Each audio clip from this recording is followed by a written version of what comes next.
Hi folks, you're with Tassus today, your pushback channel, and thank you for joining us audio live stream.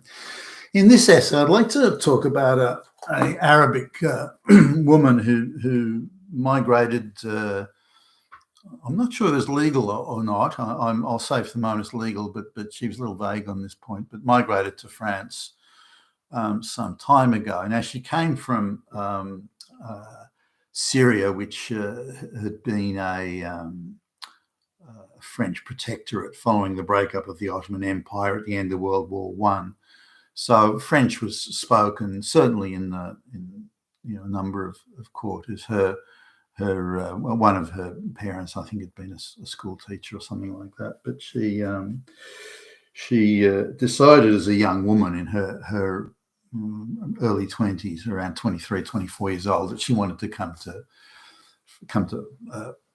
France, and went to Paris. And this conversation I had with her was about 20 years ago. And I've mentioned her in passing in other sort of contexts in some other vids, but I wanted to concentrate on this to really highlight the level of disappointment that some of these, and I wouldn't call Syria third world, I wouldn't call it an advanced economy, but certainly it was a mid-range type economy, and with some pockets of prosperity. So it wasn't.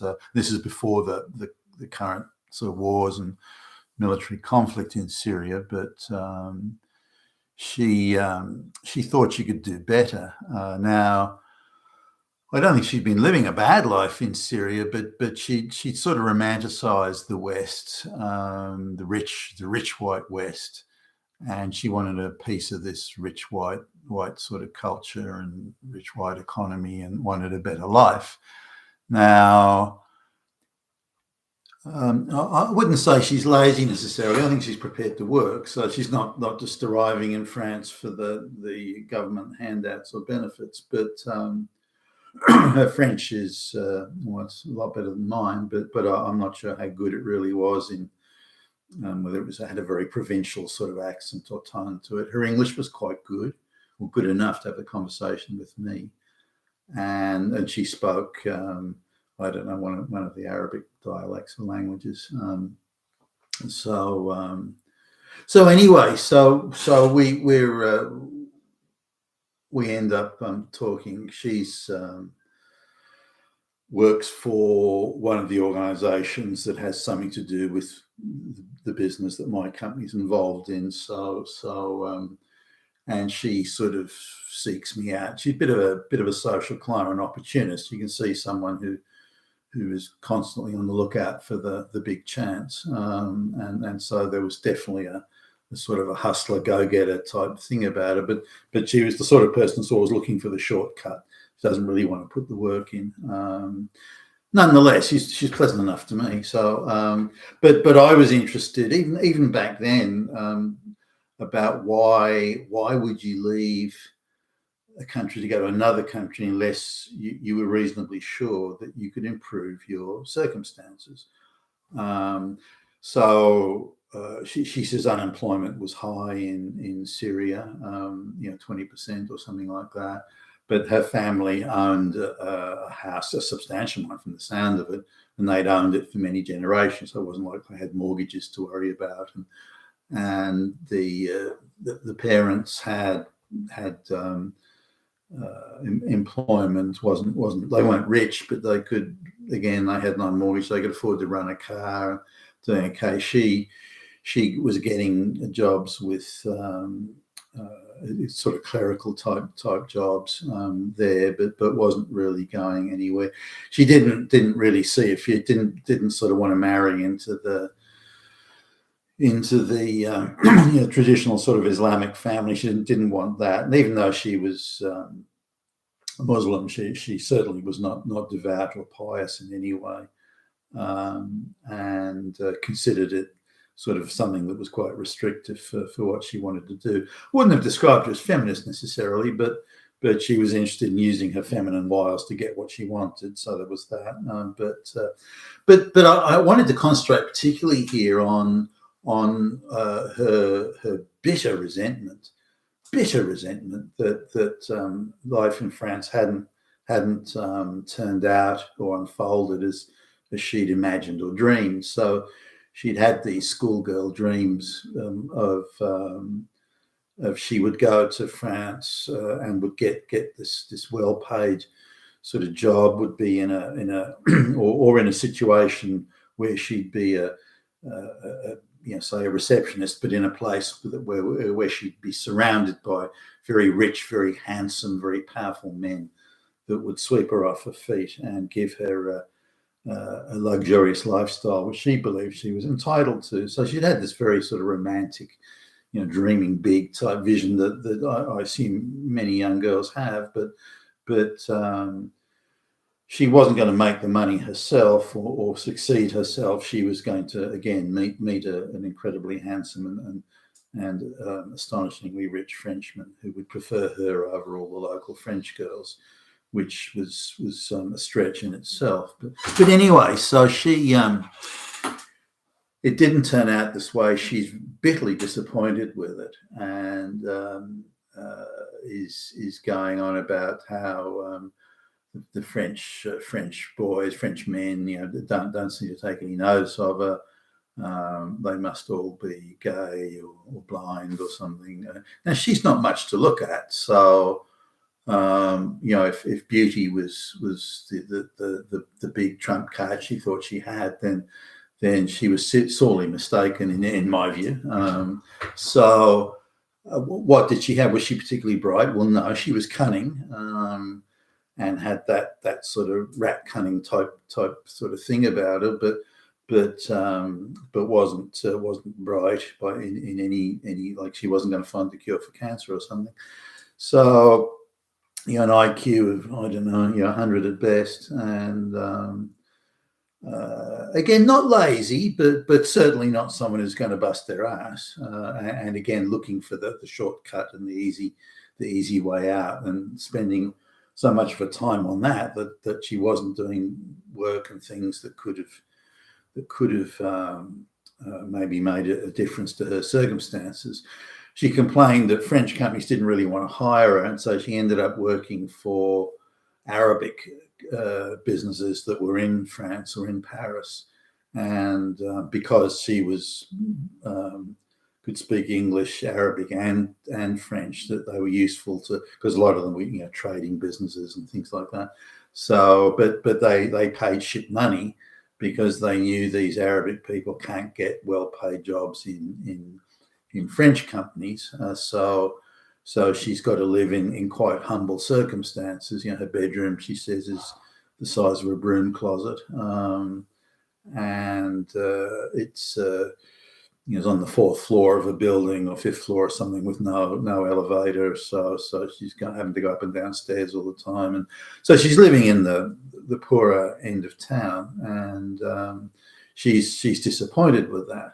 So she'd imagined a world of where she'd have the most expensive designer label clothes, the most expensive fragrances and perfumes, and makeup, would be getting her hair done and her nails manicured every day, and would just spend her time shopping and eating French pastries with good coffee down on the luxury end of France, or if you want to go a little bit bohemian, down the Boulevard Saint Michel or something. So anyway, she but the bitterness on her voice, the angry regret. So I said, well, why? If it's so bad as you say, why don't you go back to Syria? Why stay here when it's clearly irritating you and getting up your nose and everything? Why don't you go back? And you've got family there. And she said, well, no, the situation is even less promising in terms of her chances of meeting the rich man of her dreams and that sort of thing. And so apart from that, Paris is a much better place, as in, a lot more happening, a lot more money moving around. There's more, my chances of meeting a rich man are much greater here than they would be there. So I tried to talk to her about, well, the quality of life. Okay, you're kind of an outcast here, living in sort of an Arab, if you like, an Arab grouping. You've almost got no interaction with the French at all. outside of your Arabic grouping or direct business sort of thing dealings that you're doing. She complains that the French guys that she does meet are all low-life sleazebags, and they're not rich themselves, and they're working class. And she complains they don't dress very well, and they don't shower often enough. She gets down to real detail here. They've got dirty nails and so on. And she really goes to town on them, that they're the shoes are worn and so on. So she speaks with sneering derision of the French working class, and she is, when she mentions that she's destined for bigger and better things, and it's rich men only for her, she sort of tosses her head and tosses her hair as if she's entitled to it, and again engaging in these childish imaginings of how she dreamed it would or could, or in her view at least should be. But the interesting thing here was one, her dreams were out of all proportion to any reality. And I tried to sort of engage her in some discussion about this, saying, well, the unemployment amongst French people is 12% or 15%, whatever it was at the time. Why do you think you're going to do better? Why do you think with your ordinary sort of provincial type French that you're going to do better than French citizens who may be in the working or lower middle class? Why do you think that? Or what makes you think you're going to come in better? Because you're Arabic or what? Now, bear in mind that she's not that bright. She's got this provincial clipped French, and she's nothing to look at. So what ace? I mean, if she was super smoking hot, that's one thing. If she spoke perfect French and had various qualifications that would be an entree into, that's something. If she was particularly hardworking and industrious and again above average intelligence, that would be something. But she's got none of those things. So I tried to sort of encourage her to think, well, on what basis do you believe you're entitled to all these good things? And she had no answer to it. I wasn't that brutal, by the way, with my questioning, but she took the view, well, it's a rich country, why can't I have it? I see all these French people, but I see French girls running around with rich boyfriends or rich husbands, and I don't think they're much to look at, or I don't think what have they got? I can. I bet you I can fuck better than those French girls can. I can do things that will make a man want to come back to us. Well, all right, then let's suppose you can. Why haven't you done it already? And so on. But I was particularly, even back then, I was interested, and this was sort of in the earlier part, if you like, of the mass migration thing. It was only really just sort of starting to kick off. Not that there weren't quite a few Muslims in France. They were, but again, she was particularly devout. And in fact, you wouldn't have known she was a Muslim. She didn't wear any of the garb or the head covering or anything like that.